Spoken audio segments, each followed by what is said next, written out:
Remember last fall when everybody got all up in arms about how the iPhone 7 didn't have a headphone jack? That was dumb. Really, all it did was show us how truly great wireless headphones really are. And there are tons of wireless headphones out there now. Some look like these, some others look like these, and then there are the new funky ones that look like these. But if you ask me, the most exciting ones, especially if you're thinking about the future where we're all wearing computers in our ears, look like these. The Apple AirPods and the Doppler Labs Hear One. The AirPods are the more straightforward of the two. They're $160 and they're just headphones. You can double tap to talk to Siri or tap once to pause your music. It's nifty. Play some music. But basically they're just headphones minus all the tangly cables. The Hear Ones are something else. I first tried these almost 2 years ago, and since then, Doppler Labs has raised a bunch of money on Kickstarter, partnered with Hans Zimmer, and changed the product a lot.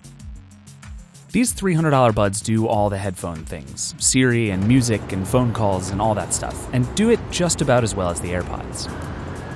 But the coolest thing they do is let you control the volume of the real world. Think of them almost like super-powered noise-canceling headphones. You put them on, open up the app and swipe down, and suddenly the world gets quiet. Or swipe up and it gets loud. You can add reverb to all the sounds you hear. Or make everything go fuzzy and loud and go deaf in like 5 minutes. There are multiple mics in each bud, and they're using some really impressive signal processing to figure out what you're hearing and change it in real time. The most useful practical things are the filters. With one tap, you can automatically tune out the sounds of an airplane or subway or quiet down all the obnoxious chatterboxes in your office.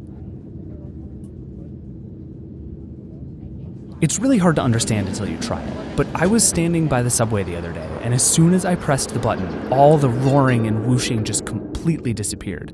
I literally said, "Whoa," out loud. You can also mix real-world sound with whatever music or podcast you're listening to.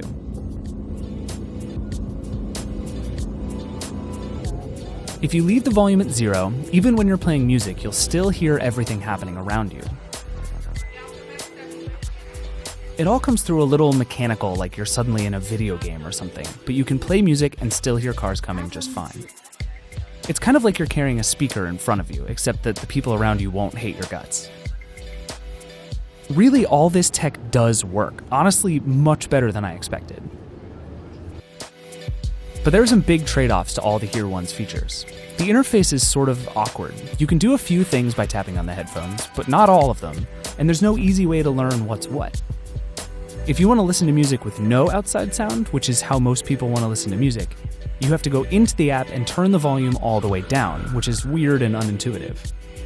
You'd think tapping on the bud would pause your music, and it does, but with these, it also resets everything to normal so you're hearing real-world sound again.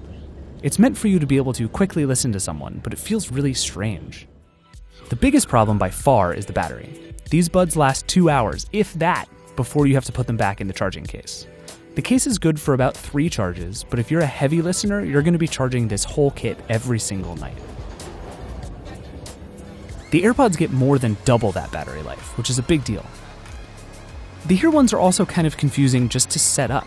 The app walks you through it, but it takes a while, and you have to jump back and forth to settings all the time. AirPods, on the other hand, are just beautifully simple. It's like magic. You open the case and poof, you're connected. Really, the decision you're making here is between the easiest, most convenient pair of headphones you've ever worn, the AirPods, versus the amazing and definitely not quite finished future, the Hear Ones. It's going to be an interesting race between these two. Doppler needs to make the Hear Ones a little more intuitive and a little simpler and get that $300 price down. Meanwhile, Apple needs to figure out how to do more of the super computational stuff in its own earbuds, and hopefully make them look less like mini toothbrushes. Neither is perfect, but you know what? Wireless headphones are awesome. So get used to this look, because you're going to have a computer in your ear before you know it.